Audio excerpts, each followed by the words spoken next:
ये बात है 4 नवंबर 1922 की, जब ब्रिटिश आर्कियोलॉजिस्ट हावर्ड कार्टर अपनी टीम के साथ इजिप्ट के शहर साउथ कायरो से 300 माइल दूर मौजूद किंग्स ऑफ वैली में खुदाई कर रहे होते हैं। तभी उन्हें एक सीढ़ी मिलता है। जब थोड़ा और खुदाई करते हैं तो उन्हें एक चैम्बर मिलता है एंड जब वो उस चैम्बर में जाते हैं तो उन्हें वहाँ एक कब्र मिलता है एंड जब उस कब्र को खोला जाता है तो उसमें एक 3000 साल पुराना एंशिएंट इजिप्ट के एक फेमस राजा टुटनखामुन का मम्मी मिलता है एंड इसके साथ उस टॉम में करीब 5000 आर्टिफैक्ट्स मिलते हैं, जिसमें से कई सारी चीजें प्योर गोल्ड की बनी हुई थी। इससे डिस्कवरी को लेकर पूरी दुनिया में शोर मची हुई थी, बट यही शोर गम में तब बदल गई जब आगे चलकर इस टूम को खोजने वाले लोगों की किसी मिस्टीरियस तरीके से एक एक कर डेथ होने लगी और पूरे 20 लोग मारे गए। वैसे इसके साथ वहाँ से ऐसे 63 टूम्स डिस्कवर किए गए थे, बट टुटनखामुन के टूम को छोड़कर बाकी टूम्स को काफी पहले ही लुटेरे लूट चुके थे। तो आखिर टुटनखामुन के टूम में ऐसा क्या था कि ये आज तक बचा हुआ था? आइए जानते हैं आज के इस वीडियो में कौन है टुटनखामुन, ये आज तक बचा कैसे रह गया था एंड आखिर इसके टूम में ऐसा क्या है कि जो भी इसके पास जाता है वो किसी मिस्टीरियस तरीके से मारा जाता है।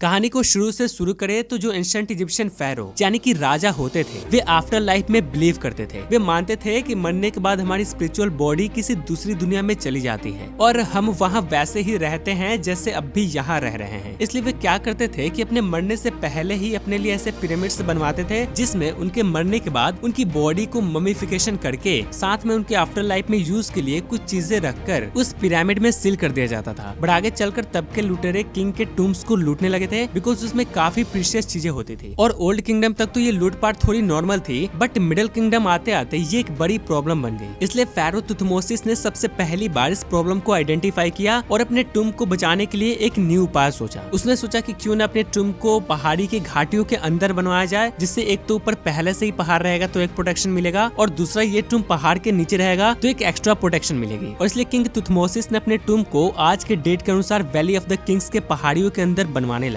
ताकि ये लुटेरों से बच सके। और उसके बाद से जितने भी इजिप्शियन फेरो थे उन्होंने अपना टूम्ब इन्हीं वैली में बनवाना शुरू कर दिए और पिरामिड्स बनाना बंद कर दिए। बट ये सब करने के बाद भी लुटेरे नहीं माने और ऑलमोस्ट सभी टूम्स को लूट लिए सिवाय एक के, और वो था फेरो टुटनखामुन का टूम्ब। और 4 नवंबर 1922 को टुटनखामुन के इसी टूम्ब के डिस्कवरी के बाद पूरी दुनिया में तहलका मच गई थी। बट यहाँ पे फिर ये सवाल आता है कि आखिर ये टूम्ब कहाँ था और बचा कैसे रह गया? तो देखो 4 नवंबर से 1 या 2 दिन पहले कार्टर की टीम ने वैली ऑफ द किंग्स में एक हट के नीचे बेडरॉक में एक स्टेप पाया। उन्होंने सैंड और डेब्रिस को ध्यान से साफ किया और जल्द ही उनको एक दरवाजा दिखा। दरवाजा रॉयल नेक्रोपोलिस के सील से बंद था। नेक्रोपोलिस बेसिकली एक सील हुआ करता था जो उस समय में इजिप्शियन फेरोस के लिए यूज किया जाता था। तो इसी सील की वजह से आर्कियोलॉजिस्ट ने ये स्पेकुलेशंस लगाया कि ये किसी रॉयल टूम का एंट्रेंस है। कार्टर और उनकी टीम ने सील को ध्यान से तोड़ा और दरवाजा खोला। उसके बाद वो एक छोटे से एंटी चेम्बर में पहुंच जाते हैं जो तरह तरह के खजानों से भरी थी, जिनमें स्टैचू, फर्नीचर और ज्वेलरी भी शामिल थी। उनको बहुत ही जल्द पता चल चुका था कि ये टुटनखामुन का टूम्ब है। फिर कार्टर और उनकी टीम ने अगले 10 सालों तक टूम्ब को ध्यान से साफ और एक्सकैवेशन किया। देन उन्होंने पाया कि ये 4 चैम्बर्स में डिवाइडेड है, anti chamber,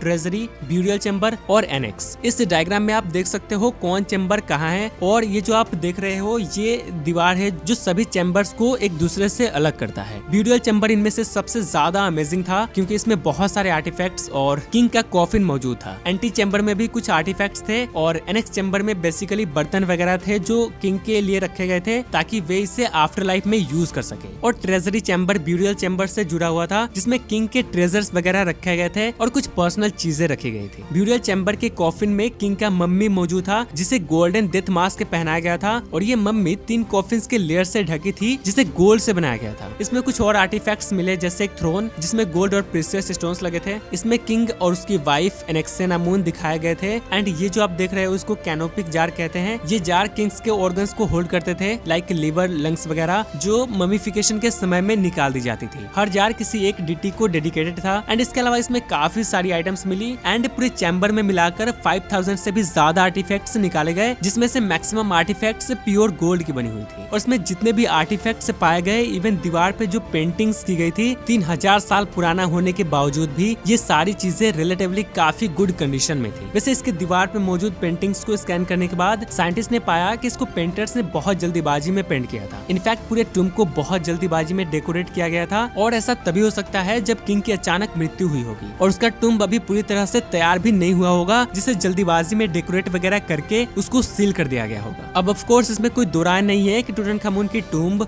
one of the greatest archaeological discoveries में से एक है, बट इसके डिस्कवरी ने कई सारे सवाल भी खड़े कर दिए। जैसे अगर वहाँ मौजूद सारे टूम्ब्स को लुटेरे लूट चुके थे तो टूटनखामुन का टूम्ब कैसे बचा रह गया? आखिर किंग टूट को ऐसा क्या हुआ होगा कि अचानक उनकी मृत्यु हो गई थी? एंड सबसे इम्पोर्टेंट, इसको खोजने वाले लोग एक एक कर मरने क्यों लगे? तो देखो, टूटनखामुन का टूम्ब लुटेरों से इसलिए बचा रह गया था बिकॉज उसी वक्त इंजीनियर्स ने टूट के टूम्ब को बहुत सारे पत्थरों से सील कर दिया था। बट सिर्फ ये करना इसको बचाने के लिए काफी नहीं था। तो फिर ये कैसे बचा? तो ये बच पाया नेचर की वजह से। एक्चुअली आर्कियोलॉजिस्ट ने जब इसके बाहरी व्यू को ड्रोन से इंस्पेक्शन किया तो इसके ऊपर मौजूद पत्थरों पे हेवी रेनफॉल की वजह से फ्लड चैनल्स बने हुए दिखे, जिससे आर्कियोलॉजिस्ट ने ये कंक्लूजन निकाला कि पानी के साथ स्टोन्स वगैरह भी आकर टूम्ब के एंट्रेंस को ब्लॉक कर दिए होंगे। और किंग टूट का टूम्ब एक्जैक्टली ऐसे जगह पे था भी जहाँ पे वाटर चैनल्स आकर मिल रहे थे, जिसके थ्रू आने वाले पत्थरों से उसका एंट्रेंस फुल्ली ब्लॉक हो गया और ये आज तक लुटेरों से बचा रह पाया। चलो ये तो क्लियर हो गया, बट आखिर किंग की मृत्यु अचानक क्यों हो गई थी? तो इसके बारे में जानने से पहले हमें थोड़ा इस किंग के बारे में जानना होगा। दरअसल टूटनखामुन लगभग 9 साल के ही एज में राजा बन गए थे एंड उन्होंने लगभग 14th century BC time period की बात करें तो लगभग 1341 बीसी से 1323 बीसी तक एंशिएंट इजिप्ट के एक प्रमुख राजा के रूप में शासन किए थे। एंड इनके इतने कम उम्र में राजा बनने के पीछे का रीजन था कि उनके मदर और फादर की डेथ हो चुकी थी और ये तब पता चला जब इनके मदर और फादर की मम्मीज को डिस्कवर किया गया, जो उसी किंग्स ऑफ वैली में मौजूद थे जहाँ पे इस किंग का मम्मी मौजूद था। वैसे साइंटिस्ट ने पाया कि इनके फादर का नाम था खेनाटेन और मदर का नाम साइंटिस्ट आइडेंटिफाई नहीं कर पाए तो यंगर लेडी रख दी है। वैसे इन सबके मम्मीज का डीएनए एनालिसिस करने के बाद साइंटिस्ट को एक बहुत ही हैरान कर देने वाली बात पता चली। उन्होंने पाया कि टूटनखामुन के पेरेंट्स असल में भाई बहन थे एंड इवन टूट ने भी जिस लड़की से शादी कर रखी थी वो भी इसकी हाफ सिस्टर थी, मतलब इसके पापा की दूसरी बीवी की डॉटर थी जिसका नाम था अनखसेनामुन। एंड इसी से शादी करने के बाद करीब 10 साल तक शासन करने के बाद 19 साल के एज में इनकी भी एक दिन अचानक मौत हो जाती है। अब इनकी मौत हुई कैसे, इससे रिलेटेड काफी सारी थ्योरीज है, जिसमें से सबसे पॉपुलर थ्योरी ये कहती है कि टूटनखामुन का एक टूटा हुआ पैर था जिसमें इन्फेक्शन हो गया था जिसकी वजह से उनकी मौत हो गई थी। इस थ्योरी को इस बात का सपोर्ट मिलता है कि टूटनखामुन की मम्मी में एक टूटी हुई हड्डी मिली थी और उसमें इन्फेक्शन के निशान भी थे, लेकिन कुछ एक्सपर्ट्स इस बात पे डिबेट करते हैं कि शायद ये टूटी हुई हड्डी मौत के बाद हुई थी और इन्फेक्शन वैसा नहीं था जो टूटनखामुन की मौत का कारण बन सकता था। दूसरी थ्योरी ये कहती है क्योंकि टूटनखामुन के माता पिता काफी क्लोजली रिलेटेड थे, लाइक ब्रदर और सिस्टर, जिससे किंग टूट के जेनेटिक्स में खराबी आई और उनके अर्ली डेथ का कारण बनी। वैसे किंग टूट के सिर में एक छेद है तो इसको लेकर कुछ लोग कहते हैं कि उनको शायद किसी ने मार दिया हो, जैसे किसी दुश्मन ने या फिर उनके ही कोर्ट के किसी मेंबर ने। लेकिन कुछ लोग यहाँ पे कहते हैं कि उनके सिर में जो छेद था वो मम्मी बनाते समय आया होगा, इसलिए इसके वजह से उनकी डेथ नहीं हुई होगी। कुछ लोग कहते हैं कि उनकी मौत मलेरिया से हुई थी जो उस समय इजिप्ट में काफी कॉमन था। इस बात को साइंटिस्ट ने भी सपोर्ट किया था और बताया था कि टूटनखामुन के शरीर में एक्चुअल में मलेरिया के लक्षण थे, लेकिन कुछ एक्सपर्ट्स इस बात पे डिबेट करते हैं कि शायद मलेरिया इतना ज्यादा सीवियर नहीं था कि उससे उनकी मौत हो गई हो। टूटनखामुन को सिकल सेल एनीमिया भी थी जो एक ब्लड डिसऑर्डर है और कई हेल्थ प्रॉब्लम कर सकता है, लेकिन ये जरूरी नहीं है कि इसी की वजह से इनकी मौत हुई होगी। तो हम यहाँ पे ये कह सकते हैं कि टूटनखामुन की मौत मल्टीपल कॉजेज की वजह से हुई होगी, जैसे मलेरिया, सिकल सेल एनीमिया और कमजोर इम्यून सिस्टम की वजह से। लेकिन सच्चाई तो यही है कि हम ये कभी भी नहीं जान सकते कि एक्चुअल में उनकी डेथ हुई कैसे थी। अब इनके डेथ के बारे में तो पता लगाना ये बहुत मुश्किल है कि ये कैसे मरे थे, पर इनके वजह से मल्टीपल लोग किसी मिस्टीरियस तरीके से मारे जाने लगे जिन्होंने इनके मम्मी को डिस्कवर किया था, और ये पता लगाना बहुत जरूरी है कि आखिर ऐसा क्यों। तो एक्चुअली सबसे पहले मौत का सिलसिला लॉर्ड कैरनावॉन से शुरू हुआ। उन्होंने सबसे पहले टॉम की खुदाई पर पैसे लगाए थे। मच्छरों के काटने से उन्हें मलेरिया और न्यूमोनिया हो गया और तेज बुखार में उनकी मौत हो गई। ऐसा कहा जाता है कि जब उनको हॉस्पिटल में एडमिट किया गया वैसे ही वहाँ की बिजली चली गई और अंधेरे में लॉर्ड कैरनावॉन की मौत हुई। कुछ लोगों ने बाद में ये एलिगेशंस लगाया कि लॉर्ड कैरनावॉन ने ताबूत से कुछ कीमती चीजें चुराकर अपने जानने वालों को तोहफे में दी थी, इसलिए उनके ऊपर किंग टूट का श्राप पड़ गया और उनकी मौत हो गई। लॉर्ड कैरनावॉन के सेक्रेटरी रिचर्ड बैडल भी होटल के कमरे में मरे हुए पाए गए थे। रिचर्ड टूम के अंदर जाने वाले दूसरे इंसान थे। ऐसे ही जॉर्ज हर्बर्ट जो लॉर्ड कैरनावॉन के छोटे भाई थे, जब टूटनखामुन के टॉम्ब खुल रहा था तो वहाँ पर मौजूद थे। उनको भी कुछ महीने बाद ब्लड पॉइजनिंग हो गया। फिर कुछ दिनों बाद जब वो शेविंग कर रहे थे तो उन्होंने खुद को ही ब्लेड से काट लिया, जिसकी वजह से उनकी डेथ हो गई। उसके बाद सर आर्कीबाल्ड डॉगल्स रेड जो टूटनखामुन के रिमेन्स का एक्सरे किए थे तुरंत बीमार पड़े और 3 दिन के अंदर उनकी भी मौत हो गई। अमेरिकन इजिप्टोलॉजिस्ट एरिन एम्बर खुद टूम में नहीं गए लेकिन वहाँ जा चुके तमाम लोगों से अच्छी बनती थी और वो एक किताब भी लिख रहे थे जिसका नाम था the Egyptian book of the dead. And ये लिखते समय ही उनके घर में आग लग गई और वो किताब को बुझाने के लिए आग से दहकते कमरे में घुस गए, लेकिन फिर कभी वापस नहीं निकले। और मैक्सिमम लोग जो इस टूम से डायरेक्टली और इनडायरेक्टली जुड़े हुए थे, उनमें से लगभग 20 लोगों की किसी न किसी रीजन की वजह से समय से पहले ही डेथ हो गई, जिसके बाद पूरी दुनिया में तबाही मच गई कि ये टूम्ब श्रापित है। इससे रिलेटेड आप ढेरों आर्टिकल्स देख सकते हो, जैसे अमर उजाला का ये आर्टिकल देखो, 3200 साल पुरानी वो रहस्यमय मम्मी जिसे जिसने भी छुआ उसकी हो गई मौत। उसके बाद ये आर्टिकल देखो, Carnarvon is dead of an insects bite at pharaoh's tomb. National Geographic का ये आर्टिकल देखो, कर्स ऑफ द मम्मी। अगर आप गूगल करने बैठोगे तो आपको 100 से भी ज्यादा ऐसे आर्टिकल्स मिल जाएंगे जो टूटनखामुन के श्राप को एकदम प्रूव ही कर देंगे। बट क्या एक्चुअल में ये टूम्ब श्रापित है और क्या लोग किंग टूट के श्राप से ही मर रहे थे? तो ऐसा बिल्कुल भी नहीं है। ऐसा नहीं है कि जितने भी लोग इस डिस्कवरी में शामिल थे वो सभी मारे ही गए। नहीं, लोगों ने आराम से अपनी जिंदगी गुजारी, बट ऑफ कोर्स जो लोग इसे कर्स से एसोसिएट कर चुके हैं वो तो मानेंगे ही। सुपरस्टिशन नाम की भी एक चीज होती है, समझते हो ना? एंड जो लोग इसको मानने लगते हैं उनको समझाना बहुत मुश्किल हो जाता है। वैसे आज के टाइम में इस मम्मी के बारे में बहुत कुछ जानने के बावजूद भी कुछ चीजें ऐसी है जिसके बारे में हम आज भी अनजान हैं। जैसे आखिर किंग टूटनखामुन का डेथ एग्जैक्टली हुआ कैसे था, और क्या टूटनखामुन टूम के पीछे कोई सीक्रेट रूम भी है? बिकॉज 2015 में ब्रिटिश इजिप्टोलॉजिस्ट निकोलस रिप्स ने यह दावा किया था कि उन्होंने टूटनखामुन के टोम के दीवार के पीछे एक हिडन रूम के प्रमाण पाए हैं। रिप्स मानते हैं कि इस कमरे में रानी नेफरेती, टूट की स्टेप मदर और शायद उनकी मौसी की टूम हो सकता है। इससे रिलेटेड और कई सवाल है जो लोगों को बहुत परेशान करते हैं। इन सभी सवालों का शायद हमें आने वाले टाइम में आंसर मिल जाए, बट अभी तो बहुत मुश्किल है। खैर, वीडियो कैसी लगी कमेंट करके बताना एंड